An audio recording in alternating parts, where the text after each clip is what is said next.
সবাইকে শুভ সন্ধ্যা। আমরা আলাপ করছি যে আমাদের সার্জারির ভাইভাতে অথবা হচ্ছে লং কেস অথবা শর্ট কেস অথবা রিটেন পরীক্ষাগুলোতে কিভাবে কোশ্চেন আসে, আমরা মেইনলি হচ্ছে ভাইভার কোশ্চেন গুলো নিয়ে আলাপ করব। আজকে আমাদের সামনে যে কোশ্চেনটা আসছে সেই কোশ্চেনটা হচ্ছে A 55-year-old male presented with dyspepsia, vomiting and weight loss. How will you evaluate the patient? How will you confirm your diagnosis? And what are the different treatment options of gastric malignancy? আচ্ছা, তাহলে gastric malignancy এটা কিন্তু বিভিন্নভাবে পরীক্ষাতে আসতে পারে। পরীক্ষাতে mainly long case হিসেবেই বেশি আসে। রিটেনে খুব বেশি এখান থেকে কোশ্চেন আসে। অনেক সময় হচ্ছে স্পেসিমেন হিসেবে এটা অস্পিতেও দিতে পারে এবং ভাইবার কোশ্চেন তো সবসময় থেকে থাকে গ্যাস্ট্রিক ম্যালিগন্যান্সি নিয়ে। তাহলে আমরা চলে যাই আমাদের ডিসকাশনে, কারণ আমরা দেখতেই পাচ্ছি যে এখানে ডিসপেপসিয়া, দ্যাট মিন্স হচ্ছে অ্যানোরেক্সিয়া, নসিয়া অর ভমিটিং, এরকম ফিচার সাথে হচ্ছে ভমিটিং আছে এবং হচ্ছে ওয়েট লস, তিনটাই আসলে ইন্ডিকেট করে যে স্টোমাকের প্যাথোলজি এবং ম্যালিগন্যান্ট প্যাথোলজি, এবং প্রবাবলি এবং মোস্ট প্রবাবলি এটা হচ্ছে কার্সিনোমা স্টোমাক। কার্সিনোমা স্টোমাকের পেশেন্টের কিভাবে ইভালুয়েট করতে হবে, কিভাবে ডায়াগনোসিস কনফার্ম করতে হবে এবং পরবর্তীতে কিভাবে আমরা পেশেন্টকে প্রিপেয়ার করি বা ট্রিটমেন্ট করি, সেগুলো নিয়ে আজকে আমরা আলোচনা করব। তাহলে যখনই গ্যাস্ট্রিক ক্যান্সার বা কার্সিনোমা স্টোমাক নিয়ে আলাপ করতে যাব, তখনই আমাদের আসলে এটার কিছু বেসিক জিনিস জানতে হবে বা বেসিক কিছু নলেজ আমাদেরকে এখান থেকে নিতে হবে, এবং সেগুলোর মধ্যে রিস্ক ফ্যাক্টর একটা ইম্পর্টেন্ট টপিক, যে কার্সিনোমা স্টোমাকের রিস্ক ফ্যাক্টর গুলো কি কি। তাহলে রিস্ক ফ্যাক্টর গুলোর মধ্যে প্রথমেই আসে নিউট্রিশনাল যে ফ্যাক্টর গুলো, যেগুলো প্রিডিসপোজিং ফ্যাক্টর হিসেবে কাজ করে থাকে।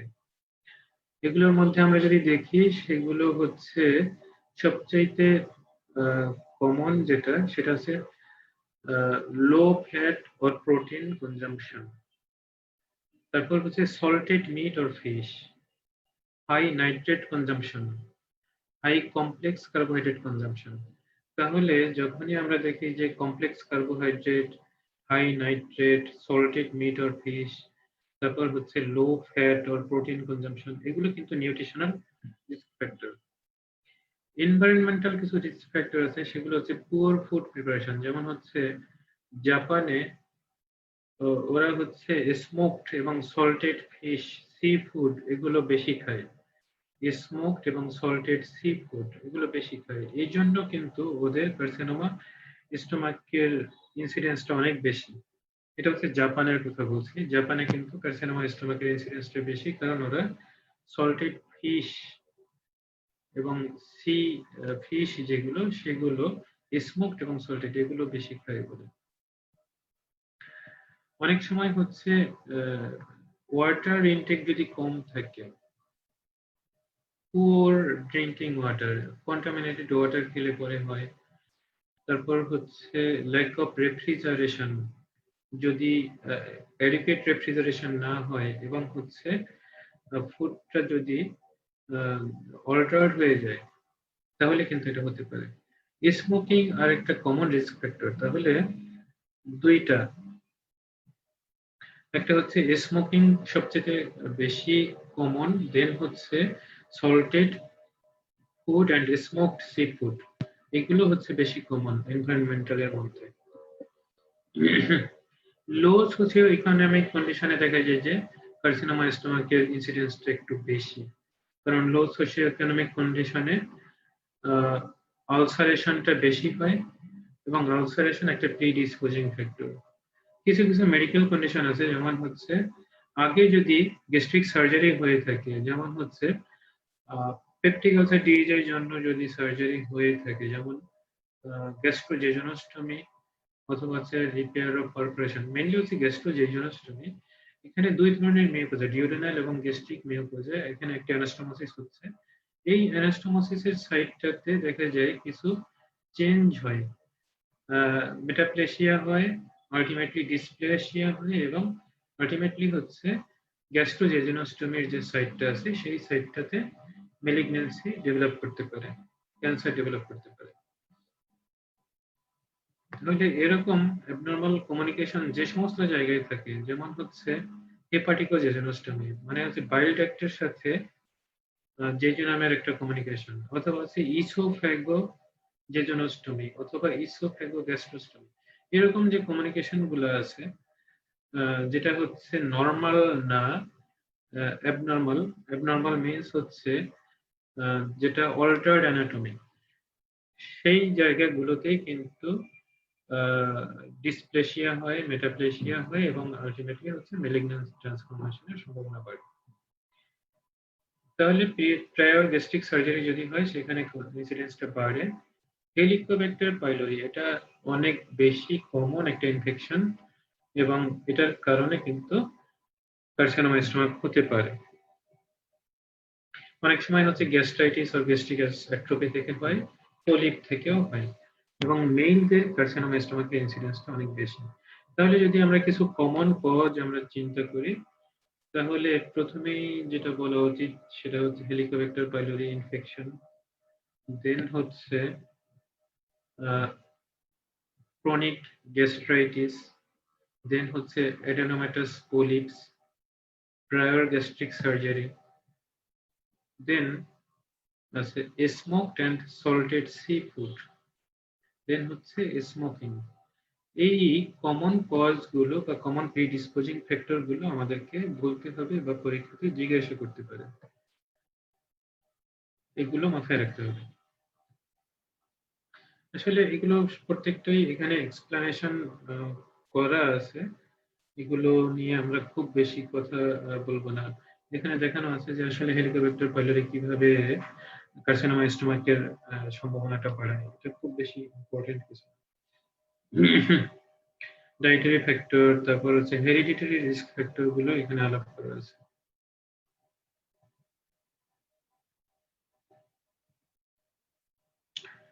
পলিপ হচ্ছে অ্যাডেনোমাটাস পলিপ থেকে বেশি হয় এখানে, সেটা আমরা জানি যে অ্যাডেনোমাটাস পলিপ থেকে কার্সিনোমা স্টোমাকের সম্ভাবনাটা বাড়ে। অনেক সময় হচ্ছে যেখানে যেটা আগে বলা নাই সেটা হচ্ছে proton pump inhibitor. Proton pump inhibitor এটা যদি লং টার্ম ইউজ করা হয় তাহলে কিন্তু কার্সিনোমা স্টোমাকের সম্ভাবনাটা বাড়ে, প্রোটন পাম্প ইনহিবিটর। এরপর আমরা চলে আসি আসলে প্যাথোলজিতে, এবং প্যাথোলজির মধ্যে আমরা কিভাবে কার্সিনোমা স্টোমাককে ক্লাসিফাই করব। কয়েক ধরনের আসলে ক্লাসিফিকেশন আছে, কিছু আছে অ্যানাটমিক্যাল লোকেশন অনুযায়ী, কিছু হচ্ছে হিস্টোপ্যাথোলজিক্যাল এক্সামিনেশন অনুযায়ী, আর একটা হচ্ছে কিছু ম্যাক্রোস্কোপিক অ্যাপিয়ারেন্স এর উপর বেস করে। তাহলে বোরম্যান ক্লাসিফিকেশন এটা বেসিক্যালি হচ্ছে ম্যাক্রোস্কোপিক অ্যাপিয়ারেন্স এর উপর বেস করে কার্সিনোমা স্টোমাককে পাঁচটা ভাগে ভাগ করা হয়। বোরম্যানস ক্লাসিফিকেশন এটা হচ্ছে ম্যাক্রোস্কোপিক অ্যাপিয়ারেন্স এর উপর বেস করে। আমি একটু স্যারকে আসলে কথা বলবো, একটু সরি স্যার। আদাব স্যার। এই তো স্যার ভালো আছি স্যার, ভালো আছেন আপনি?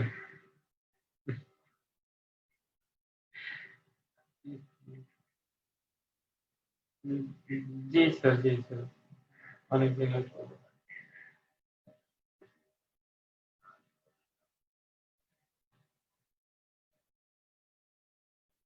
জি স্যার। এখন তো স্যার ইন সিটু হবে, মানে ওই শ্রীনগরেই থাকবে। তো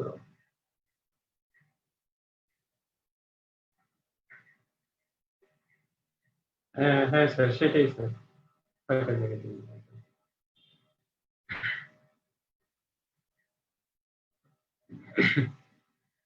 ওখানে তো স্যার এতদিন ইমার্জেন্সি ডিউটি করতে হতো, এখন হয়তো সেটা লাগবে না। এমনিতে এনভায়রনমেন্ট ভালো স্যার। জি স্যার।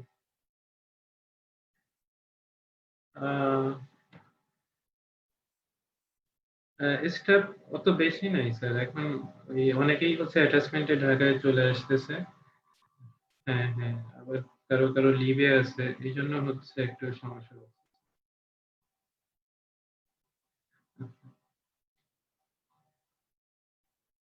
জি স্যার, আপনারা সবাই ভালো আছেন স্যার?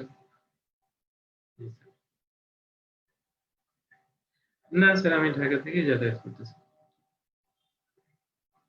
আহ, যে কোনো একটা স্টেশন থেকে ওখানে যেতে আসলে 35 থেকে 40 মিনিটের মধ্যে চলে যাওয়া যায় স্যার। জি স্যার। হ্যাঁ স্যার, সেটাই।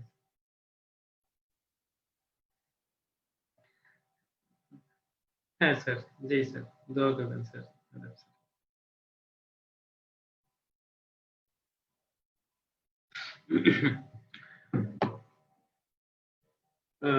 আমি আসলে দুঃখিত, স্যার ফোন করেছিলেন বলে ধরতে হলো। ওকে।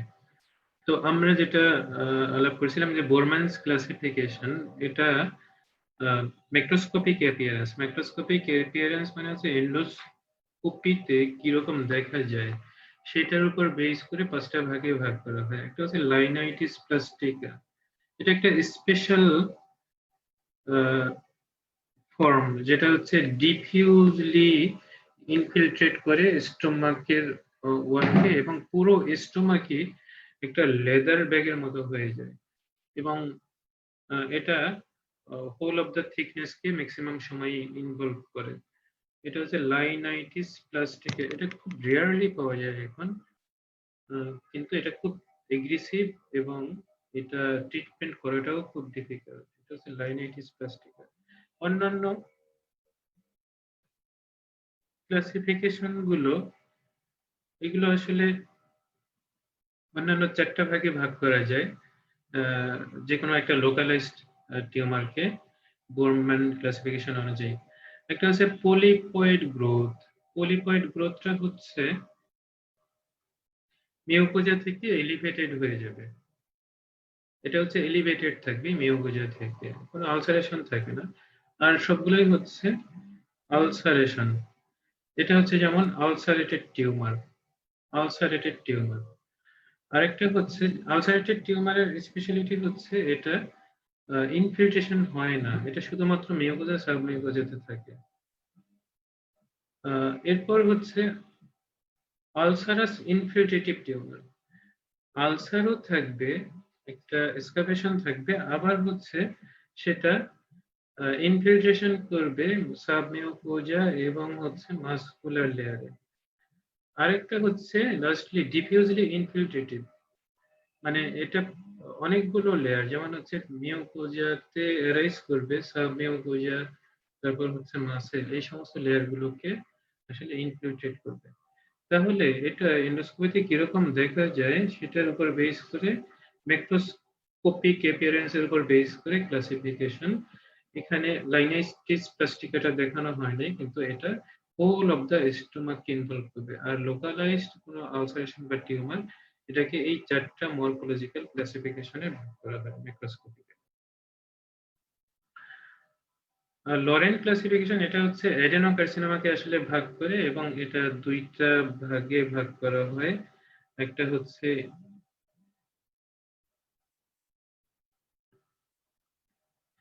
ইন্টেস্টাইনাল টাইপ, আর একটা হচ্ছে ডিফিউজ টাইপ। ইন্টেস্টাইনাল টাইপটা হচ্ছে এনভায়রনমেন্টাল রিস্ক ফ্যাক্টরের সাথে আসলে অ্যাসোসিয়েটেড, এটার প্রগনোসিসটা বেটার। ইন্টেস্টাইনাল টাইপটা হচ্ছে মিউকোজা সাবমিউকোজাতে ইনভলভ করে। এটা খুব এগ্রেসিভ না ইন্টেস্টাইনাল টাইপের যে কার্সিনোমা স্টোমাকটা। কিন্তু ডিফিউজ টাইপ যেটা, সেটা হচ্ছে ডিফিউজলি এটা স্প্রেড করে all the layer K involve করে ম্যাক্সিমাম সময়ে খুব র্যাপিডলি। এবং এটার প্রগনোসিস খুব খারাপ, কারণ হচ্ছে এটা খুব র্যাপিডলি স্প্রেড করে, র্যাপিডলি স্প্রেড করে, এই জন্য এটার প্রগনোসিসটা খারাপ। তাহলে ইন্টেস্টাইনাল এবং ডিফিউজ এই 2 ভাগে ভাগ করা হয় লরেন্স ক্লাসিফিকেশনে, এবং এটা অ্যাডেনোকার্সিনোমার ভাগ। এখানে আমরা ছবিতে আসলে দেখতে পাচ্ছি যে ইন্টেস্টাইনাল টাইপটাতে একটু লেগেছে গেছে, এবং যখনই সেটা ডিফিউজ হয়ে যায় তখন হচ্ছে মোর এগ্রেসিভলি সেটা স্প্রেড করে এবং ডিপার মাসেল লেয়ারকে ইনভেড করে। গ্যাস্ট্রিক ক্যান্সারের প্যাথোলজিতে আমরা এইটুকুই ক্লাসিফিকেশনের মধ্যে যাব। তারপর হচ্ছে ওয়ার্ল্ড হেলথ অর্গানাইজেশন আবার কতগুলো ক্লাসিফিকেশন করছে, সেটা এখানে আমাদের দরকার নেই আসলে। আর যদি সাইট অনুযায়ী আমরা ভাগ করতে চাই তাহলে হচ্ছে আমাদের দেশে মানে ডেভেলপিং কান্ট্রি গুলোতে এটা লোয়ার এন্ডে বেশি হয়, মানে হচ্ছে পাইলোরি ক্যান্ট্রাম অথবা লোয়ার বডি এখানে বেশি হয়, কারণ পেপটিক আলসার ডিজিজ আমাদের দেশে এখানে বেশি এবং এখানে প্রিডিসপোজিং ফ্যাক্টরটা হচ্ছে হেলিকোব্যাক্টার পাইলোরি। আর ডেভেলপিং কান্ট্রি গুলোতে সেখানে হচ্ছে আপার এন্ডে বেশি হয় এবং গ্যাস্ট্রো ইসোফেজিয়াল জাংশন যেটা আছে সেই জাংশনটাতে বেশি হচ্ছে এবং সেটার ইনসিডেন্সটা দিন দিন বাড়ছে। গ্যাস্ট্রো ইসোফেজিয়াল জাংশন এই জাংশনটাতে ডেভেলপড কান্ট্রি গুলো বা ওয়েস্টার্ন কান্ট্রি গুলোতে বেশি হচ্ছে, আর আমাদের দেশে হচ্ছে লোয়ার এন্ডে অথবা হচ্ছে পাইলোরিক পার্টে due to Helicobacter pylori infection অথবা ক্রনিক পেপটিক আলসার ডিজিজ অথবা গ্যাস্ট্রাইটিসের কারণে। সাইন সিমটম বা এখানে কিভাবে প্রেজেন্ট করে, আমরা যদি ডায়াগনস্টিক ওয়ার্কআপের মধ্যে চলে যাই তাহলে আমাদের প্রথমেই চলে যেতে হবে আসলে ক্লিনিক্যাল অ্যাসেসমেন্টের মধ্যে। ক্লিনিক্যাল অ্যাসেসমেন্টের মধ্যে কি কি ফিচার থাকে, পেশেন্ট কিভাবে প্রেজেন্ট করে। আমরা আসলে যে সিনারিওটা প্রথমে দেখলাম সেখানে দেখতে পাচ্ছি ডিসপেপসিয়া। ডিসপেপসিয়া এটা খুবই কমন একটা সিমটম আমাদের দেশে। সাধারণ মানুষও আসলে এই সিমটম গুলো নিয়ে প্রেজেন্ট করে, কিন্তু এটা হচ্ছে ওয়ার্নিং অথবা early sign of carcinoma stomach. পেশেন্টের লস অফ অ্যাপেটাইট থাকবে, ওয়েট লস এটা লেট ফিচার। পেশেন্টের লস অফ অ্যাপেটাইট এটা হচ্ছে খুব কমনলি থাকবে। নশিয়া থাকবে, লস অফ অ্যাপেটাইট থাকবে যেটা আমরা অ্যানোরেক্সিয়া হিসেবে জানি। দেন হচ্ছে পেশেন্টের নশিয়া থাকবে এবং আর্লি স্যাটাইটি থাকবে, অল্প খেলেই মনে হবে যে তার পেট ভরে গেছে। তাহলে anorexia, early satiety, loss of appetite, then হচ্ছে নশিয়া থাকবে, মাঝে মাঝে হচ্ছে পেশেন্টের ভমিটিংও হতে পারে। এই ফিচারগুলো আসলে ইন্ডিকেট করে পেশেন্টের early features of carcinoma stomach. কিন্তু আমাদের দেশে ক্রনিক গ্যাস্ট্রাইটিসের জন্য ঠিক একই রকম ফিচারগুলো পাওয়া যায়, এই জন্য আমরা আসলে ইগনোর করে যাই সিমটম গুলোকে। কিন্তু এই সিমটম গুলো যদি ইমপ্রুভ না করে পেপটিক আলসার ডিজিজের ট্রিটমেন্টে, যেমন হচ্ছে প্রোটন পাম্প ইনহিবিটর দিয়ে যদি এই পেশেন্টের এই সিমটম গুলো ইমপ্রুভ না করে, তখনই কিন্তু আমাদেরকে ধরে নিতে হবে এটা হচ্ছে মেবি ডিউ টু ম্যালিগন্যান্ট কোজ। তাহলে আর্লি গ্যাস্ট্রিক ক্যান্সারে এরকম ডিসপেপসিয়ার ফিচার থাকে, ডিসপেপসিয়া থাকে, anorexia, nausea, loss of appetite, early satiety এরকম ফিচার থাকে।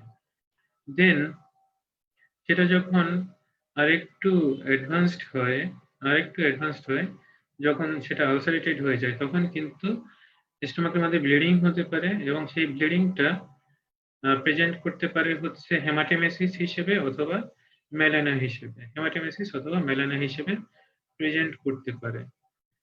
দেন যদি গ্রোথটা হয় হচ্ছে পাইলোরাসের ওখানে, যেটা আউটলেটকে অবস্ট্রাকশন করতেছে, গ্যাস্ট্রিক আউটলেটকে অবস্ট্রাকশন করতেছে, তখন কিন্তু ভমিটিংটা অ্যাগ্রাভেটেড হয় এবং অনেক বেশি ভমিটিং হয়। লেটলি হচ্ছে পেশেন্ট ওয়েট লস নিয়ে প্রেজেন্ট করে, যখন ওয়েট লস নিয়ে প্রেজেন্ট করে তখন সেটা মনে করতে হবে এটা হচ্ছে অ্যাডভান্সড একটা স্টেজ, ওয়েট লস নিয়ে প্রেজেন্ট করে। এবং most of the carcinoma stomach এটা অ্যাডভান্সড স্টেজেই প্রেজেন্ট করে, এটা অ্যাডভান্সড স্টেজেই প্রেজেন্ট করে most of the carcinoma stomach আমাদের দেশে। কারণ আমাদের দেশে সার্ভাইলেন্সটা কম, আমরা স্ক্রিনিং কম করি, আমাদের দেশে এন্ডোস্কোপির ফেসিলিটিসটা এখনো পর্যন্ত অ্যাডিকুয়েট না, এই জন্য হচ্ছে আমরা একটু লেট স্টেজে ডায়াগনোসিস করতে পারি। ওকে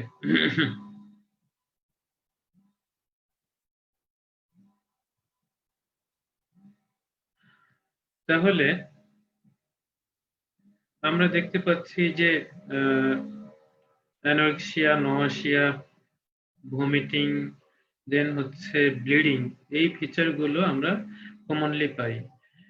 অনেক সময় মেটাস্টেসিস যখন হয়ে যায়, মেটাস্টেসিসের ফিচারগুলো পাওয়া যায়। এটা কমনলি মেটাস্টেসিস হয় হচ্ছে লিভারে, এবং লিভারের যে মেটাস্টেসিসের ফিচার সেগুলোর মধ্যে হেপাটোমেগালি পাওয়া যায়, জন্ডিস পাওয়া যায়, হেপাটোমেগালি এবং জন্ডিস। লাংসে যদি হয় তাহলে কিন্তু এখানে কাপ এবং হিমোপটাইসিস সেটা থাকতে পারে। বোনসে যদি হয় তখন বোন পেইন, লো ব্যাক পেইন হিসেবে প্রেজেন্ট করতে পারে পেশেন্ট আমাদের কাছে। অনেক সময় এগুলো স্প্লিট করে হচ্ছে ট্রান্সপেরিটোনিয়াল। ট্রান্সপেরিটোনিয়ালি যখন স্প্লিট করে তখন কিন্তু পেশেন্টের অ্যাসাইটিস থাকতে পারে, অ্যাসাইটিস থাকতে পারে। এবং ট্রান্সপেরিটোনিয়ালি স্প্লিট করে সেটা যদি ওভারিতে সেডিমেন্টেশন হয় তখন কিন্তু সেটা ওভারিয়ান টিউমার বা ক্রুকেন্সবার্গ টিউমার। কার্সিনোমা স্টোমাক অ্যারাইজ করলো মিউকোজাতে, মিউকোজা থেকে সেটা সেরোসাককে ব্রিজ করে গিয়ে সেলগুলো হচ্ছে ট্রান্সপেরিটোনিয়ালি স্প্লিট করলো ফিমেল পেশেন্টের ওভারি। ওভারি তো প্রত্যেক মাসেই কিন্তু সেটা রাপচার হচ্ছে এবং একটা র সারফেস তৈরি হচ্ছে। সেই র সারফেস দিয়ে কিন্তু ওভারিতে এই কার্সিনোমা স্টোমাকের সেলগুলো গ্রো করতে পারে এবং তখন ওভারিতে যে টিউমারটা হয় সেটা হচ্ছে ক্রুকেন্সবার্গ টিউমার। আবার এই সেলগুলো যখন হচ্ছে রেকটামের সামনে, অনেক সময় হচ্ছে পাউস অফ ডগলাস অথবা রেক্টোভেসিক্যাল পাউস, এই দুইটা জায়গায় যখন সেডিমেন্ট তৈরি করে একটা থিক এন্ড ওয়াল ডিআরই করলে পাওয়া যায় এবং সেটাকে বলা হচ্ছে গ্লোমার্স শেলফ। গ্লোমার্স শেলফ ডিআরই করলে রেকটামের অ্যান্টেরিয়র ওয়ালে একটা থিক এন্ড শেলফের মতো মনে হয়, এটা হচ্ছে গ্লোমার্স শেলফ। অনেক সময় এক্সামিনেশন করলে লিম্ফ নোড যেমন হচ্ছে লেফট সুপ্রাক্লাভিকুলার লিম্ফ নোড, যেটা হচ্ছে ভার্কোস গ্ল্যান্ড হিসেবে আমরা বলি, এই ভার্কোস গ্ল্যান্ডটা এনলার্জড হতে পারে। ভার্কোস গ্ল্যান্ডটা এনলার্জড হতে পারে কারণ লোকাল যে লিম্ফ নোড গুলা ছিল সেগুলোকে ইনভলভ করে সে আলটিমেটলি থোরাসিক ডাক্ট দিয়ে লেফট সাবক্লেভিয়ান যে ভেইন আছে সেই ভেইনে ওপেন করার আগে ভার্কোস গ্ল্যান্ডকে ইনভলভ করে এবং এটা অনেক অ্যাডভান্সড স্টেজে হয়। আর হচ্ছে অ্যাবডোমিনাল ওয়ালে মেরি সিস্টার জোসেফ নডিউল হিসেবে আমরা এটা পেয়ে থাকি। এটাও একটা অ্যাডভান্সড স্টেজ। এটা ফেলসিফর্ম লিগামেন্টের অ্যাটাচমেন্ট দিয়ে পেরিয়াম্বিলিক্যাল রিজিয়নে অথবা আম্বিলিকাস এবং এপিক্যাস্টিয়ামের মাঝখানে মিড লাইনে ছোট ছোট নডিউল, সাবকিউটেনাস নডিউল হিসেবে পাওয়া যায়। তাহলে মেরি সিস্টার জোসেফ নডিউল এই হিসেবে পেয়ে থাকি। তাহলে কিন্তু আমরা দেখলাম যে আমরা কি কি পেয়ে থাকি।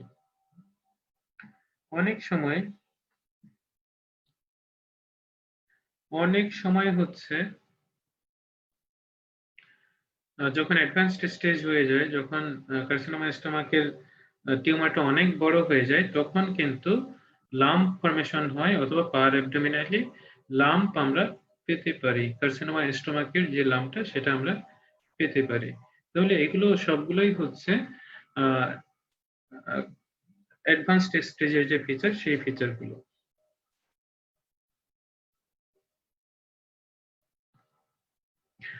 আর যদি এই ক্যান্সারটা ইনভলভ করে হচ্ছে আপার স্টোমাকে, কার্ডিয়াকে অথবা কার্ডিয়াক জাংশনে, তখন কিন্তু ডিসফেজিয়া নিয়ে পেশেন্ট প্রেজেন্ট করতে পারে। আর লোয়ার পার্টে যদি হয়, পাইলোরিক পার্টে, তখন কিন্তু গ্যাস্ট্রিক আউটলেট অবস্ট্রাকশনের ফিচার থাকতে পারে। অনেক সময় হচ্ছে পেইন থাকে, ডিপ সিটেড একটা কন্টিনিউয়াস পেইন থাকে, এপিগ্যাস্ট্রিক পেইন। সেই পেইনটা কিন্তু একটু ডিফারেন্ট হচ্ছে পেপটিক আলসার ডিজিজের পেইন থেকে, এবং সেই ডিফারেন্সটা কোথায়? এই পেইনটা থাকে কন্টিনিউয়াস, ইউজুয়ালি কোনো রেডিয়েশন থাকে না এবং ফুডের সাথে তেমন কোনো রিলেশন থাকে না। এটা কন্টিনিউয়াস একটা ডিপ সিটেড পেইন থাকে এবং সেটা খেলে পরে যে কমে যাবে বা বাড়বে এরকম কিন্তু হয় না। তাহলে পেইন এটা একটা ফিচার এবং এই পেইনটা ডিফারেন্ট হয় হচ্ছে পেপটিক আলসার ডিজিজের পেইন থেকে।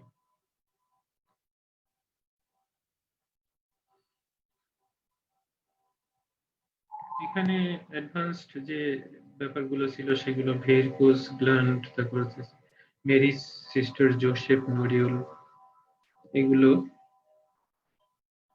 বলা আছে। ব্লামার্স শেল, এটা বলা আছে। যাই হোক, এখন আমরা আসলে চলে যাব স্টেজিং এ।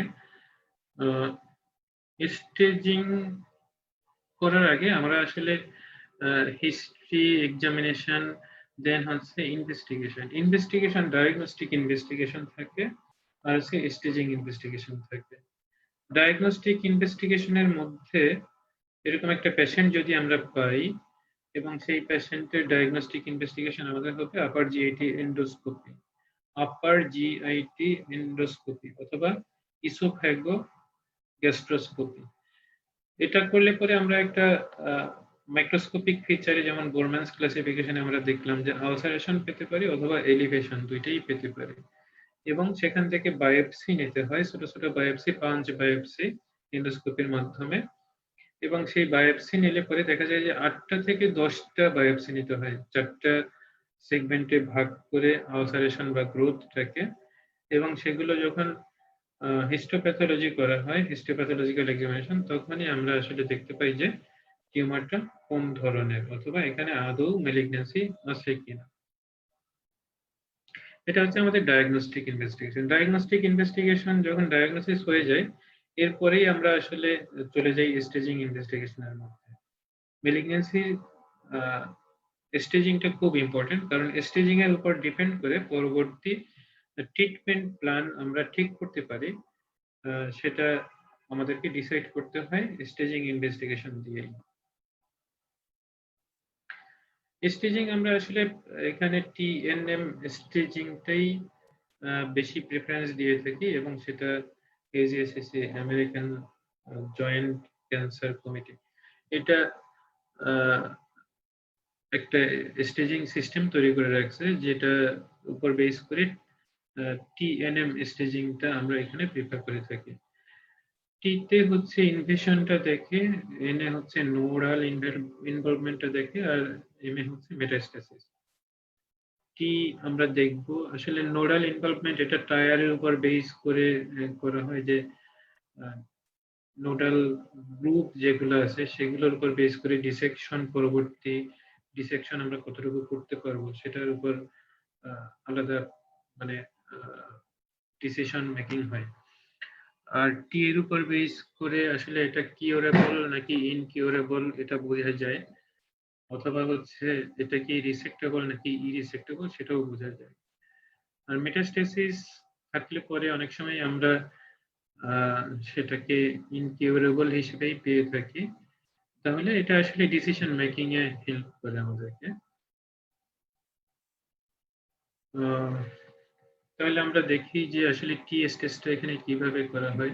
অন্যান্য জায়গার মতোই এটা যদি মিওকোজাকে এবং সাব মিওকোজাকে ইনভলভ করে, তখন এটা T1A স্টেজ বলি, এবং এটা হচ্ছে আর্লি গ্যাস্ট্রিক ক্যান্সার।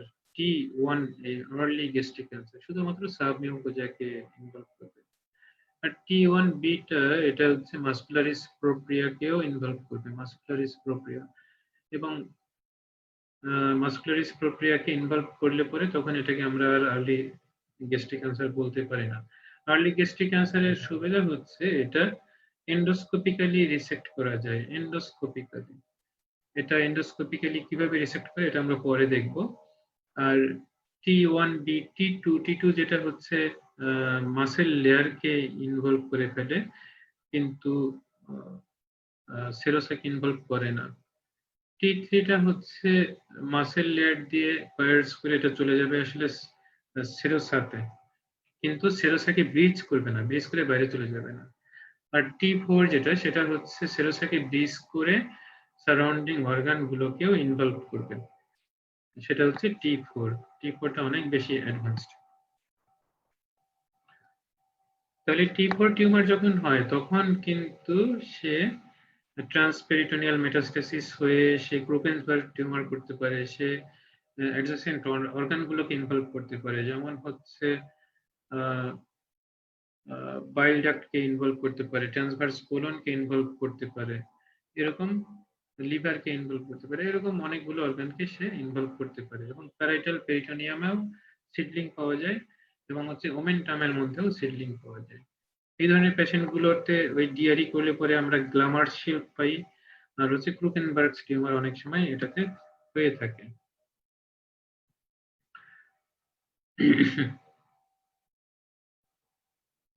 স্টেজিং এর মধ্যে আসলে এগুলো আর হচ্ছে অনেক সময় একটা ক্লাসিফিকেশন করে থাকে যে যেহেতু গ্যাস্ট্রোএসোফেজিয়াল জাংশনে বেশি পাওয়া যায়, এই জন্য সিওয়ার্ড ক্লাসিফিকেশন করে থাকে এখানে।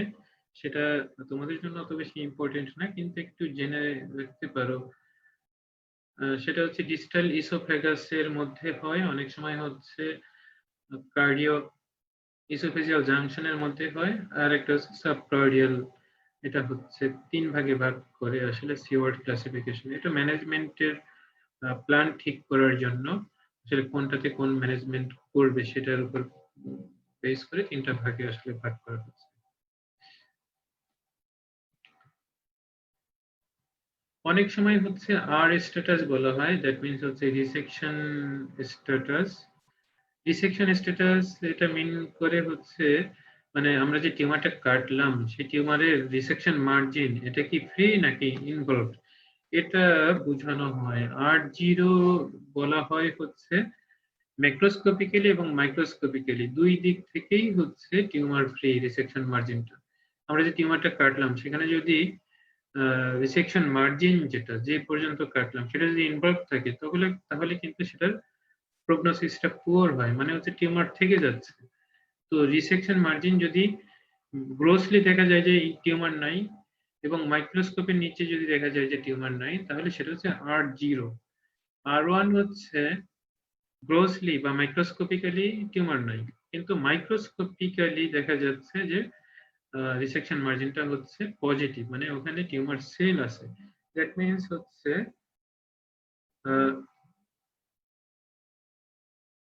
এটা রিকারেন্সের সম্ভাবনা আছে। আর R2 তে হচ্ছে gross residual disease, that means হচ্ছে ম্যাক্রোস্কোপিক্যালি দেখা যাচ্ছে যে টিউমারটা রয়ে গেছে, এটার প্রগনোসিস খুব খারাপ এবং রিকারেন্স খুব হাই। আমরা কিভাবে এই স্টেজিং গুলো আসলে করি, কি কি ইনভেস্টিগেশন দিয়ে? আমরা যদি টি স্টেজিং করতে যাই অথবা টিউমারের ডেপথ লোকেট করতে যাই, তখন আমাদেরকে আসলে কতগুলো ইনভেস্টিগেশন করতে হয়। যেমন হচ্ছে এন্ডোস্কোপিক আল্ট্রাসাউন্ড, এটা হচ্ছে বেস্ট ওয়ে অফ আইডেন্টিফাইং যে টি স্টেজ, টিউমারের ডেপথটা কতখানি, এটা হচ্ছে এন্ডোস্কোপিক আল্ট্রাসাউন্ড দিয়ে আমরা খুব ভালো বুঝতে পারি। কিভাবে দেখা যায় সেটা আমরা পরে দেখবো। টি স্টেজটা এইভাবে বোঝা যায়। মেটাস্টেসিস বোঝার জন্য আসলে অন্য কোনো ইনভেস্টিগেশন না, আমরা অনেক সময় বলে থাকি যে চেস্ট এক্স-রে, তারপর হচ্ছে অ্যাবডোমেনে আল্ট্রাসাউন্ড। কিন্তু এটা হচ্ছে একটা গ্রোস ফিচার দেয়, কিন্তু আমাদেরকে যদি অ্যাকুরেটলি বুঝতে হয় তাহলে আমাদের চেস্টে, অ্যাবডোমেনে এবং পেলভিসে 3 জায়গায় হচ্ছে সিটি স্ক্যান করতে হবে। 3 জায়গাতেই হচ্ছে সিটি স্ক্যান করতে হবে। এটা হচ্ছে মেটাস্টেসিস দেখার জন্য। নোড দেখার জন্য সিটি স্ক্যান এবং হচ্ছে সিটি স্ক্যান আমরা করব, যেটা আমরা করছি সেটাতে আমরা নোডাল ইনভলভমেন্টটা বুঝতে পারবো। আবার টি স্টেজ যেটা দেখছিলাম আগে এন্ডোস্কোপিক আল্ট্রাসাউন্ডের মাধ্যমে, সেটাতেও আমরা নোডাল ইনভলভমেন্ট আমরা বুঝতে পারবো। তাহলে টিউমার বোঝার জন্য আমাদের কি করতে হবে হচ্ছে এন্ডোস্কোপিক আল্ট্রাসাউন্ড, নোড ইনভলভমেন্ট এটা বোঝার জন্য করতে হবে সিটি স্ক্যান, আবার মেটাস্টেসিস দেখার জন্য আমাদেরকে করতে হবে সিটি স্ক্যান চেস্ট, অ্যাবডোমেন এবং পেলভিসে। অনেক সময় এত কিছু করেও মেটাস্টেসিস অ্যাকুরেটলি ডায়াগনোসিস করা যায় না, সেক্ষেত্রে আমাদেরকে পেট স্ক্যান করতে হয়, পজিট্রন ইমিশন টোমোগ্রাফি, যেটা আমরা আগে আলাপ করেছিলাম একটা ক্লাসে, সেটা করতে হয়। এবং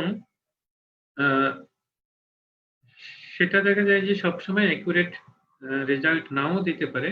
এই জন্য প্রি অপারেটিভলি, মানে ঠিক অপারেশনের প্রি অপারেটিভলি না, পাওয়ার অপারেটিভলি আমাদেরকে ডায়াগনস্টিক ল্যাপারোস্কোপি করে দেখতে হয় যে আসলে পেরিনিয়াল ক্যাভিটির মধ্যে কোনো ইনভলভমেন্ট আছে কিনা। পেরিটোনিয়াল ক্যাভিটির মধ্যে কোনো ইনভলভমেন্ট আছে কিনা, এটা ডায়াগনস্টিক ল্যাপারোস্কোপির মাধ্যমে দেখতে হয়। তারপর হচ্ছে সেরোসা ইনভলভ কিনা, অন্যান্য অর্গান ইনভলভ কিনা, এগুলো আমরা বুঝতে পারি। এন্ডোস্কোপি এবং এন্ডোস্কোপিক আল্ট্রাসাউন্ড এটা খুবই ইম্পর্টেন্ট, এবং এটা আমরা দেখতে পাচ্ছি এখানে এন্ডোস্কোপি করে এখানে আমরা গ্রোথটা দেখতে পাচ্ছি, lower end or pyloric part of the স্টোমাকে গ্রোথ, এবং এলিভেটেড গ্রোথ, এলিভেটেড একটা গ্রোথ, আলসারেশন এখানে তেমন নাই। এন্ডোস্কোপিক আল্ট্রাসাউন্ড করে আমরা টিউমার স্টেজ খুব ভালো বুঝতে পারি, এবং এখানে 5টা লেয়ার আমরা দেখতে পারি। এটা হচ্ছে মিউকোজা, দেন সাব মিউকোজা, দেন হচ্ছে মাসকুলারিস প্রোপ্রিয়া, দেন হচ্ছে সিরোসা। এই 5টা লেয়ার আমরা খুব ভালো এখানে বুঝতে পারি। এখানে যদি ছবি দেখি তাহলে এখান থেকে দেখা যায় যে এটা হচ্ছে মিউকোজা, এটা হচ্ছে সাব মিউকোজা, দেন হচ্ছে muscularis propria, then muscle layer, main muscle layer, then হচ্ছে বাইরের দিকে সেরোসা থাকে। তাহলে এটা হচ্ছে নরমাল একটা এন্ডোস্কোপিক আল্ট্রাসাউন্ড। আর এখানে একটা টিউমার আছে, যে টিউমারটা ইনভলভমেন্ট আমরা এখানে বুঝতে পারতেছি। তাহলে এখানে দেখতে পাচ্ছি যে এটা সাবমিউকোজার নিচে, মাসকুলারিস প্রোপ্রিয়ারও নিচে, তাহলে এটা T1 আমরা বলতে পারি যে T1 টিউমার। তাহলে এটা খুব ভালো এন্ডোস্কোপিক আল্ট্রাসাউন্ডে বোঝা যাচ্ছে। আর এই এন্ডোস্কোপিক আল্ট্রাসাউন্ডটাতে খুব ভালো বোঝা যাচ্ছে যে লিম্ফ নোড ইনভলভমেন্ট। এখানে একটা টিউমার এবং সেই টিউমারের সাথে লিম্ফ নোডও ইনভলভড আছে। তাহলে এটা হচ্ছে T3 টিউমার, কারণ হচ্ছে এটা সিরোসা পর্যন্ত, সাবসেরোসাল রিজিয়ন পর্যন্ত ইনভলভ করছে, এন্ড নোডাল ইনভলভমেন্টও আছে, এর জন্য এটা হচ্ছে N1। কম্পিউটেড টোমোগ্রাফি নিয়ে আসলে আমরা কথা বললাম, এটা নিয়ে অত বেশি কথা বলা নেই। এটা চেস্টে আমরা সিটি স্ক্যান করি লাংসে মেটাস্টেসিস দেখার জন্য, অ্যাবডোমেনের সিটি স্ক্যান করি, এখানে দেখতে পাই আমরা হচ্ছে আসলে লিভারে কোনো মেটাস্টেসিস আছে কিনা, অথবা হচ্ছে লিম্ফ নোড গুলো কি, কোন কোন লিম্ফ নোড এখানে ইনভলভমেন্ট আছে। দেন হচ্ছে পেরিটোনিয়াল মেটাস্টেসিস সিটি স্ক্যান দিয়ে খুব কম বোঝা যায়, 50% অ্যাকিউরেসি আসলে। আর হচ্ছে পেলভিসের মধ্যে কোনো সিডলিং আছে কিনা, সেটা গ্লোমার্স শেলফ হিসেবে আমরা আসলে বুঝতে পারি, অথবা অনেক সময় ক্রুকেনবার্গস টিউমার থাকে। পিইটি নিয়ে কথা বললাম আমরা, পিইটি আসলে খুব বেশি ইফেক্টিভ না, কিন্তু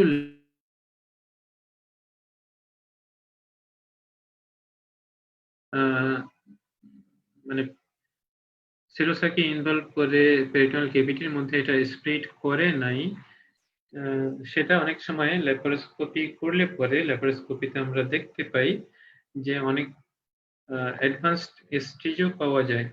সো যেখানে অপারেশন করা হচ্ছে, অপারেশনের আগে যদি ডায়াগনস্টিক ল্যাপারোস্কোপিটা করা হয় দেখার জন্য পেরিটোনিয়াল ক্যাভিটির অবস্থা, তখন অনেক সময় কিন্তু একটা আননেসেসারি সার্জারি অ্যাভয়েড করা যায়। অনেক সময় দেখা যায় যে আমরা একটা অপারেশন করতে গেলাম, আমরা পেরিটোনিয়াল ক্যাভিটি খুললাম, খুলে দেখলাম যে সেই টিউমারটা রিসেক্টেবল না। আমরা আগে মনে করছিলাম যে এই টিউমারটা রিসেক্টেবল, কিন্তু অপারেশনের সময় মনে হলো যে সেই টিউমারটা রিসেক্টেবল না। রিসেক্টেবল না মানে হচ্ছে সেই টিউমারের স্প্রেডিংটা অনেক বেশি, পেরিটোনিয়াল ক্যাভিটির মধ্যে, ওমেন্টামের মধ্যে অন্যান্য অর্গানের সাথে ইনভলভমেন্ট আছে।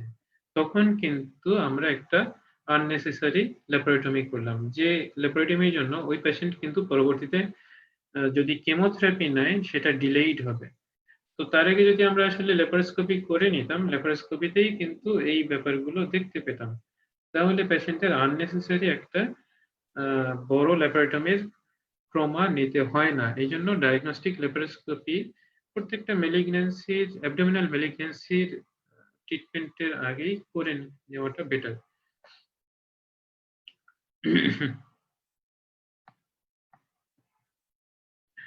এখন ট্রিটমেন্ট আসলে কয়েক রকমের হয়, যেমন হচ্ছে এখানে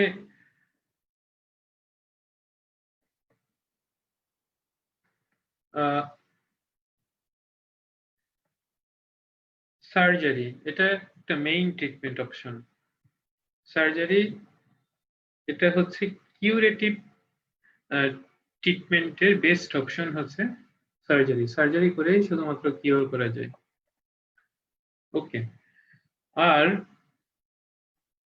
এর আগে বা পরে কিছু থেরাপি দেওয়া হয়, যেমন হচ্ছে কেমোথেরাপি বা রেডিওথেরাপি। তাহলে আগে যদি কেমোথেরাপি দেয় তাহলে সেটাকে আমরা বলতেছি নিও অ্যাডজুভেন্ট কেমোথেরাপি। সার্জারি করলাম, সার্জারি করে রিমুভ করলাম, তারপরেও মনে করলাম যে আসলে পরবর্তীতেও এই হিস্টোপ্যাথোলজিতে দেখলাম যে নোডাল ইনভলভমেন্ট আছে, অথবা হচ্ছে টিউমারটা লোকালি অ্যাডভান্সড ছিল, সিরোসাকে ইনভলভ করছে, তখন হচ্ছে পোস্ট অপারেটিভলি আবার কেমোথেরাপিও অনেক সময় দেওয়া হয় এবং রেডিওথেরাপি এর অপশনও আছে। তাহলে সার্জারিকে যদি মেইন ট্রিটমেন্ট অপশন আমরা ধরি, তার আগে যদি আমরা কেমোথেরাপি দিয়ে থাকি তাহলে সেটাকে আমরা বলছি নিও অ্যাডজুভেন্ট কেমোথেরাপি। দেন হচ্ছে সার্জারি বা মেইন ট্রিটমেন্টটা করলাম, দেন হচ্ছে আবার লোকাল রিকারেন্সটা প্রিভেন্ট করার জন্য অ্যাডজুভেন্ট কেমোথেরাপি অথবা হচ্ছে রেডিওথেরাপি, এই দুইটা দেওয়া হয়। তাহলে নিও অ্যাডজুভেন্ট কেমোথেরাপি যেটা স্টেজটাকে কমায় অথবা রিসেক্টেবিলিটি চান্সটাকে বাড়ায়, দেন হচ্ছে সার্জারি, দেন হচ্ছে অ্যাডজুভেন্ট অথবা রেডিওথেরাপি অথবা কেমোথেরাপি। তাহলে সব জায়গাতে কিন্তু আমরা নিও অ্যাডজুভেন্ট দেই না। আমরা নিও অ্যাডজুভেন্ট দেই হচ্ছে যখন টিউমারটা মনে হয় যে ইরিসেক্টেবল অথবা লোকাল অর্গানগুলোতে ইনভলভমেন্ট থাকতে পারে এরকম মনে হয়, সেক্ষেত্রে আমরা নিও অ্যাডজুভেন্ট কেমোথেরাপি দেই। কার্সিনোমা স্টোমাকে এটা খুব রেয়ারলি দেওয়া হয়, কিন্তু কার্সিনোমা রেকটামে নিও অ্যাডজুভেন্ট কেমোথেরাপির রোলটা অনেক বেশি। তারপর এটার স্টেজিং যদি আসলে T1A হয় সেক্ষেত্রে কিন্তু সার্জারির যেটা এন্ডোস্কোপিক ট্রিটমেন্টটা বেটার। এন্ডোস্কোপিক মিউকোজাল রিসেকশন এটা আমরা করতে পারি। আর যদি T1B থেকে শুরু করে আসলে T3 পর্যন্ত হয় সেক্ষেত্রে এটা ধরে নেওয়া যায় এটা হচ্ছে কিউরেটিভ রিসেকশন পসিবল যদি নোড ইনভলভমেন্ট না থাকে অথবা N1 ইনভলভমেন্ট থাকে, মানে স্টোমাকের সাথে যে নেমড ভেসেল গুলো আছে, ছোট ছোট ভেসেল গুলো আছে, সেই ভেসেল গুলোর আশেপাশে যে লিম্ফ নোড গুলো থাকে সেই লিম্ফ নোড ইনভলভমেন্ট থাকে এবং সেগুলো যদি রিসেক্টেবল হয় তাহলে এটাকে ধরে নেওয়া হয় যে এটা কিউরেটিভ রিসেক্টেবল। আর যদি অ্যাডভান্সড স্টেজ থাকে তাহলে সেক্ষেত্রে আসলে কিউরেটিভ রিসেকশন পসিবল হয় না। সেক্ষেত্রে ইনিশিয়ালি নিও অ্যাডজুভেন্ট কেমোথেরাপি দিতে হয়, পরবর্তীতে সার্জারি করে আসলে পেলিয়েশন করা হয়। পেলিয়েশন মিন্স হচ্ছে টিউমার বাল্কটা অনেক সময় কমানো যায়, টিউমার বাল্ক কমানো যায় এবং গ্যাস্ট্রিক আউটলেট অবস্ট্রাকশন যদি থাকে সেক্ষেত্রে একটা বাইপাস করে দেওয়া যায়, যেমন হচ্ছে গ্যাস্ট্রোজেজনোস্টমি করা যায়। তাহলে এটা ডিপেন্ড করে হচ্ছে লোকেশনের উপর, স্টেজিং এর উপর এবং সাইজের উপর।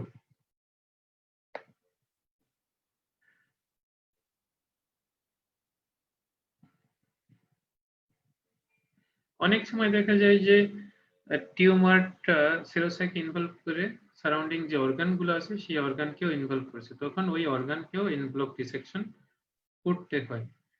প্রিন্সিপাল হচ্ছে টিউমার রিসেকশনের ক্ষেত্রে proximally at least 6 centimetre free margin রাখতে হয়। Proximally 6 centimetre free margin, tumour যতখানি দেখে মনে হয় তার প্রক্সিমালি 6 সেন্টিমিটার ফ্রি মার্জিন এটা রাখতে হয়। আর ডিস্টালি হচ্ছে ফার্স্ট পার্ট অফ দ্য ডিউটেনামের মধ্যে রিসেকশন করতে হয়। তাহলে প্রক্সিমালি 6 সেন্টিমিটার ফ্রি আর ডিস্টালি হচ্ছে যেখানেই টিউমার হোক না কেন আমরা ডিউটেনামকে আসলে ফেলতে পারবো না, এই জন্য ডিউটেনামের ফার্স্ট পার্টে আমাদেরকে রিসেক্ট করতে হয়। এটা হচ্ছে T1 রিসেকশন, মানে টি রিসেকশন আর কি, টিউমার রিসেকশন।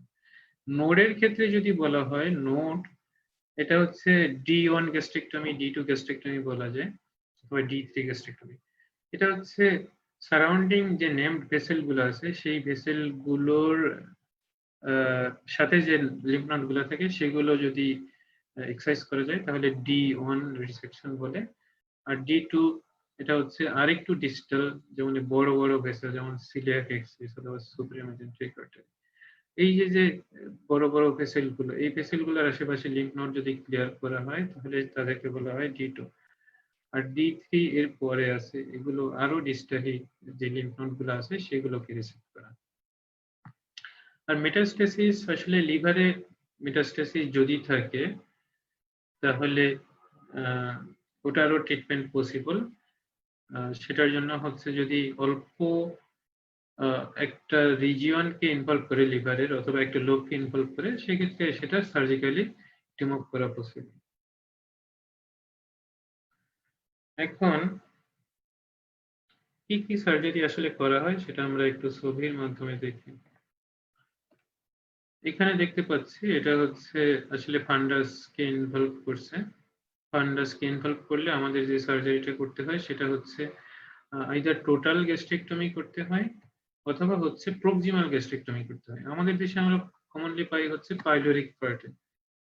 তাহলে পাইলোরিক পার্টে ইনভলভ করলে সেটা যে সার্জারিটা করা হয় সেটা হচ্ছে ডিস্টাল গ্যাস্ট্রেক্টমি। তাহলে ডিস্টাল গ্যাস্ট্রেক্টমিতে স্টোমাকের একটা বড় পার্ট কিন্তু থেকে যায়, স্টোমাকের পার্টটা থেকে যায়, অনেক বড় একটা পার্ট থেকে যায়। তখন এটা রিজার্ভিয়ার হিসেবে কাজ করে এবং এটাকে ইউজ করা যায়। প্রক্সিমাল গ্যাস্ট্রেক্টমিতে ডিস্টাল পার্টটা থেকে যায়। টোটাল গ্যাস্ট্রেক্টমিতে স্টোমাকের কোনো পোরশন বেসিক্যালি থাকে না।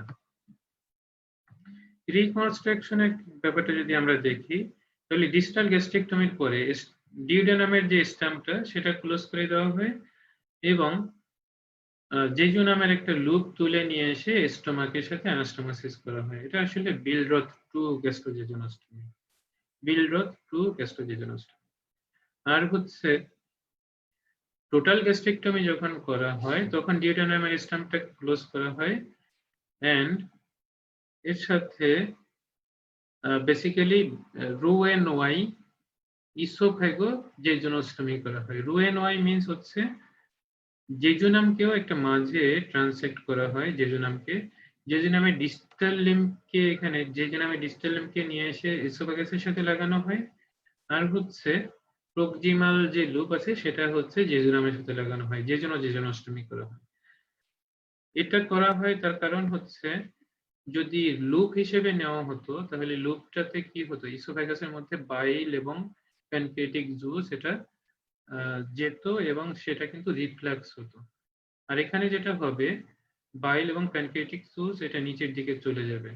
এখানে কিন্তু রিফ্লাক্সের সম্ভাবনাটা কম থাকে, অ্যালকালাইন রিফ্লাক্স এটার সম্ভাবনা কম থাকে। এই জন্য রু-এন-ওয়াই করা হয়।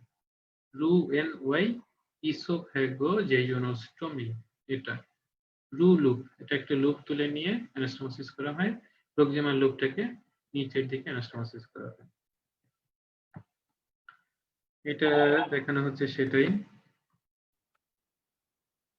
তাহলে এগুলো কিন্তু আসলে সার্জিক্যাল যে টেকনিক সেটা। অনেক সময় এন্ডোস্কোপিক রিসেকশন পসিবল হয় এবং সেটা পসিবল হয় হচ্ছে বেসিক্যালি আর্লি গ্যাস্ট্রিক ক্যান্সারের ক্ষেত্রে এবং সেটা T1A স্টেজে পসিবল হয় এবং সেটার ক্ষেত্রে হচ্ছে এন্ডোস্কোপিক মিউকোজাল রিসেকশন অথবা এন্ডোস্কোপিক মিউকোজাল ডিসেকশন, সাবমিউকোজাল ডিসেকশন, এই দুইটা বলা হয়। EMR যেটা সেটা কয়েকটা প্রিন্সিপালের উপর বেস করে করা হয়। যেমন হচ্ছে টিউমার শুধুমাত্র মিউকোজাতে লিমিটেড থাকবে, এখানে কোনো লিম্ফোভাস্কুলার ইনভেশন থাকবে না। তারপর হচ্ছে টিউমারের সাইজটা ইউজুয়ালি 2 সেন্টিমিটারের চেয়ে ছোট হয়, কোনো আলসারেশন থাকে না, ওয়েল অথবা মডারেটলি ডিফারেন্সিয়েটেড হলে পরে এটার আউটকামটা বেটার হয়। এবং এখানে টেকনিকটা হচ্ছে একটু অন্যরকম। এন্ডোস্কোপ ইন্ট্রোডিউস করা হয়। এখানে যদি আলসারেশনটা থাকে তাহলে সাবমিউকোজাতে স্যালাইন ইনফিল্ট্রেট করা হচ্ছে এবং দেখা যাচ্ছে যে স্যালাইন ইনফিল্ট্রেট করার ফলে এখানে ফ্ল্যাট একটা এরিয়া কিন্তু আলটিমেটলি হচ্ছে একটা সিসাইল অথবা পেরাঙ্কুলেটেড এরিয়াতে পরিণত হচ্ছে। তখন এখানে সাকার দিয়ে এটাকে সাক করে ভিতরে নেওয়া হচ্ছে এবং এর চারপাশে মিওকোজাটাকে এক্সারসাইজ করা হচ্ছে, অথবা এটা এখানে হুক দিয়ে পুল করা হচ্ছে এবং এখানে একটা সিনার ইন্ট্রোডিউস করে সিনার দিয়ে এখানে এক্সারসাইজ করা হচ্ছে। আলটিমেটলি শুধুমাত্র মিওকোজা এবং সাব মিওকোজার একটা পোরশন এখানে এক্সারসাইজ করা হচ্ছে এবং এটা জাপানেই সম্ভব, কারণ জাপানে স্ক্রিনিং প্রোগ্রামটা চালু আছে, কারণ ওখানে ওদের ক্যান্সার কার্সিনোমা স্টোমাকের রেটটা অনেক বেশি এবং ওরা এটাকে আর্লি ডায়াগনোসিস করার জন্য একটা এইজের সার্টেন এজের পরে অথবা কোনো যদি সিমটম থাকে তাহলে সেই সিমটমের উপর বেস করে ওরা কিন্তু স্ক্রিনিং প্রোগ্রামটা মেনটেন করে এবং এন্ডোস্কোপি করে ওরা কিন্তু সাসপিশিয়াস লেশন পেলে পরে এরকম এন্ডোস্কোপিক মিউকোজাল রিসেকশন করে। তাহলে আমাদের কোনো গ্যাস্ট্রিকটমি এক্ষেত্রে প্রয়োজন হয় না যদি আমরা আর্লি ডায়াগনোসিস করতে পারি এবং early minimal invasive treatment prepare করে। আবার এই যে গ্যাস্ট্রিকটমিটা, এই গ্যাস্ট্রিকটমিটা কিন্তু ওপেন প্রসিজারেও যেমন করা যায়, সেটা মিনিমাল ইনভেসিভ যেমন ল্যাপারোস্কোপির মাধ্যমেও পসিবল। তাহলে ল্যাপারোস্কোপিক গ্যাস্ট্রিকটমিও কিন্তু পসিবল এবং সেটাতেও লিম্ফ নোড ক্লিয়ারেন্সটা পসিবল।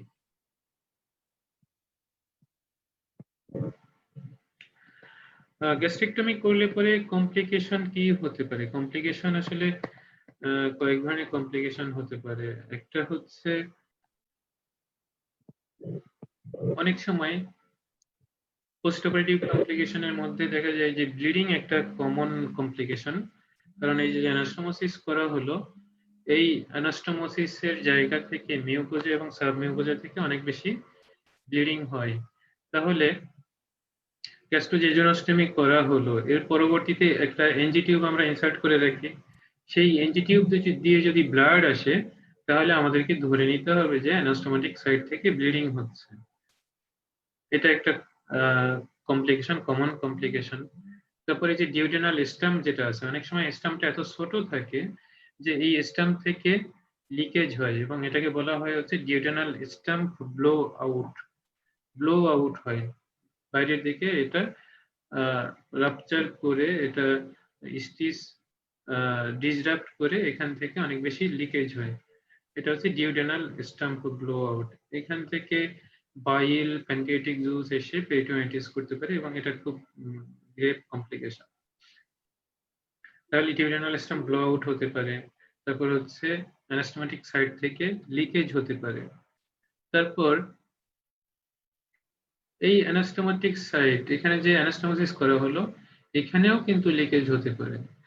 গ্যাস্ট্রোজেজুনোস্টমির এই অ্যানাস্টোমোসিস এখানেও লিকেজ হতে পারে, মানে এখান থেকে ফুড ম্যাটেরিয়াল অথবা প্যানক্রিয়াটিক জুস বা এগুলো লিক করতে পারে। দেন এই জায়গাটা ইডিমা থাকলে পরে 3-4 দিন পরে যখন খাবার দেওয়া হয় তখন কিন্তু এই খাবারগুলো পাস করবে না, পেশেন্টের আবার ভমিটিং হবে।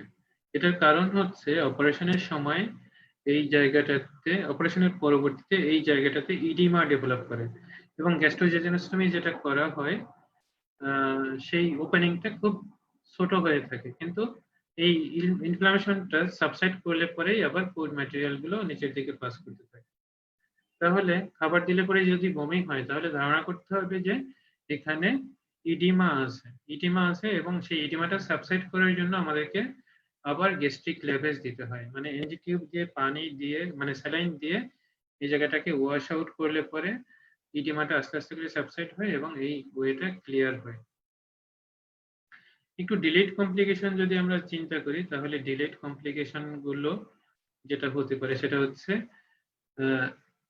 অ্যানাস্টোমেটিক সাইটটা স্ট্রাকচার হতে পারে, ন্যারো হয়ে যেতে পারে, স্ট্রাকচার অফ দ্য গ্যাস্ট্রোজেজুনোস্টমি, তখন আবার অবস্ট্রাকশন ডেভেলপ করতে পারে।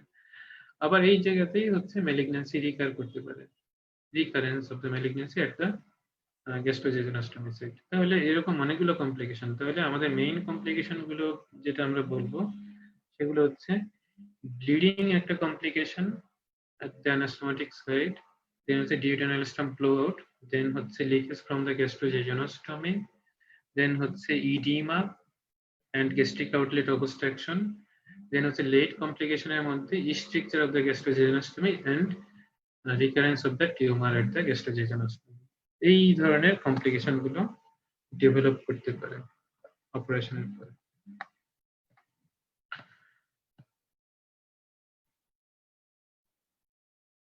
অপারেশনের পরে আমরা যে থেরাপি দেই সেটাকে বলছি অ্যাডজুভেন্ট কেমোথেরাপি।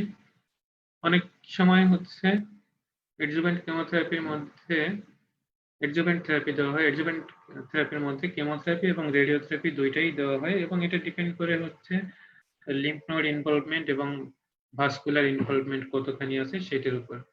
টিউমারটা অনেক সময় ইরিসেক্টেবল হয়, মানে অনেক চেষ্টা করেও কিন্তু টিউমার রিসেক্ট করা যায় না। যেমন টিউমার যদি মেজর কোনো ভেসেলকে ইনভলভ করে, যেমন হচ্ছে সিলিয়াক ট্রাঙ্ককে যদি ইনভলভমেন্ট থাকে, সুপ্রামেজেন্ট্রিক আর্টারিতে যদি ইনভলভমেন্ট থাকে, তখন কিন্তু এই ভেসেলগুলো এক্সারসাইজ করা পসিবল না। তখন কিন্তু আমাদেরকে যেটা করতে হয় সেটা হচ্ছে যাতে খাবার খেতে পারে সেরকম একটা ব্যবস্থা করতে হয়, মানে নিউট্রিশনটা মেনটেন করার জন্য। সেক্ষেত্রে হচ্ছে পাইলোরিক পার্টে যদি থাকে তখন আমরা প্রক্সিমালি স্টোমাকের বডি অথবা ফান্ডাসের ওদিকে একটা বাইপাস মানে গ্যাস্ট্রোজেজোনোস্টমি করে আসতে পারে, তাহলে স্টোমাকের খাবারগুলো নিচ দিয়ে চলে যেতে পারে, স্টোমাকের খাবারগুলো জেজোনামের মধ্যে যেতে পারে, এরকম একটা ওয়ে তৈরি হয়। তাহলে এটাকে বলা হচ্ছে পেলিয়েটিভ সার্জারি। যখন অ্যাডভান্সড হয় তখন কিন্তু এই পেলিয়েটিভ সার্জারি গুলো করা হয়। আর যদি কার্ডিও ইসোফেজিয়াস জাংশনে টিউমার থাকে এবং সেটা ইরিসেক্টেবল হয়, তখন কিন্তু আমাদের নিউট্রিশন মেনটেন করার জন্য জেজোনামের মধ্যে একটা টিউব ইন্ট্রোডিউস করে একটা ফিডিং জেজোনোস্টমি করা হয়। ফিডিং জেজোনোস্টমি, যেটা দিয়ে খাবার দেওয়া হয় এবং নিউট্রিশনটা সে মেনটেন করতে পারে। এটা ছিল আজকে টোটাল আসলে আলোচনা কার্সিনোমা স্টোমাক নিয়ে। এখন যদি সামারাইজ করি তাহলে আমরা দেখতে পাই যে গ্যাস্ট্রিক ক্যান্সার একটা কমন ক্যান্সার। এটা আউটলুকটা আসলে পুয়ার হয় কারণ হচ্ছে এটা অ্যাডভান্সড স্টেজে গিয়েই প্রেজেন্ট করে, আর্লি স্টেজে আমরা ডায়াগনোসিস করতে পারি না। জাপানে বেটার রেজাল্ট পাওয়া যায় তার কারণ হচ্ছে ওদের স্ক্রিনিং প্রোগ্রামের জন্য। আর হচ্ছে হেলিকোব্যাক্টার পাইলোরি, এটা দিয়ে ডিস্টাল ক্যান্সারটা বেশি হয় কিন্তু প্রক্সিমালটা আবার এটা দিয়ে হয় না। আর্লি গ্যাস্ট্রিক ক্যান্সারের আউটকামটা খুব ভালো এবং কিউরেবল ডিজিজ এটা একটা কার্সিনোমা স্টোমাক। এটাকে ভাগ করা হয় মেইনলি হচ্ছে দুই ভাগে, একটা হচ্ছে ইন্টেস্টাইনাল আর একটা হচ্ছে ডিফিউজ, যেটা লরেন্স ক্লারিফিকেশন। ইন্টেস্টাইনালের আউটকামটা হচ্ছে বেটার। আমাদের দেশে মানে ডেভেলপিং কান্ট্রিগুলোতে ডিস্টাল কার্সিনোমা স্টোমাকটা বেশি, আর হচ্ছে প্রক্সিমাল ক্যান্সার কমন হচ্ছে ওয়েস্টার্ন কান্ট্রিতে। এটা স্প্রেড করে হচ্ছে লিম্ফ্যাটিক স্প্রেড, দেন হচ্ছে ব্লাডের মাধ্যমে, লিম্ফ্যাটিক স্প্রেডের মাধ্যমে কিন্তু লোকাল লিম্ফ নোডগুলো ইনভলভ হয়, ব্লাডের মাধ্যমে হচ্ছে লিভার, লাংস, বোনস এখানে যায়। এটা হচ্ছে ট্রান্সসিলোমিক স্প্রেড হতে পারে, মানে পেট্রিয়াল ক্যাভিটির ভিতর দিয়ে সে স্প্রেড করতে পারে। ট্রিটমেন্টে হচ্ছে radical surgery of the tumour and D2 গ্যাস্ট্রিক্টমি। D2 মানে হচ্ছে সেকেন্ড টায়ার যে লিম্ফ নোডগুলো আছে সেগুলো এক্সারসাইজ করা। যেমন হচ্ছে সেকেন্ড টায়ারের মধ্যে প্রিন্সিপাল আর্টারিয়াল ট্রাঙ্কের সারাউন্ডিং এ যেগুলো থাকে। আর হচ্ছে গ্যাস্ট্রিক ক্যান্সার কেমোসেনসিটিভ এবং প্রি অপারেটিভলি বা পোস্ট অপারেটিভলি কেমোথেরাপি দিলে পরে আউটকামটা বেটার হয়। সো এটাই ছিল আমাদের আজকের আলোচনার বিষয়। আসলে কার্সিনোমা স্টোমাক নিয়ে অনেক কথা বলা হলো, যেগুলো সবকিছু হয়তো আন্ডার গ্রাজুয়েট লেভেলে প্রয়োজন হবে না, কিন্তু যদি এক্সপ্লেনেশনটা জানা থাকে তাহলে তোমাদেরকে অনেক কিছু আনসার করতে সুবিধা হবে। এই জন্যই এত ডিটেলস পড়ানো, কারণ এখান থেকে ভাইভাতে, অসপিতে, রিটেনে এবং লং কেস হিসেবেও এটা ক্লিনিক্যাল পরীক্ষায় থাকবে। সো আমাদের আলোচনা আজকে এখানেই শেষ করছি।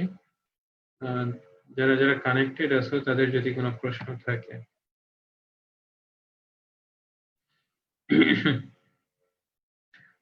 যদি না থাকে তাহলে আসলে সবাইকে শুভরাত্রি বলে আমাদের আজকের ক্লাস এখানেই শেষ করছি। Thank you.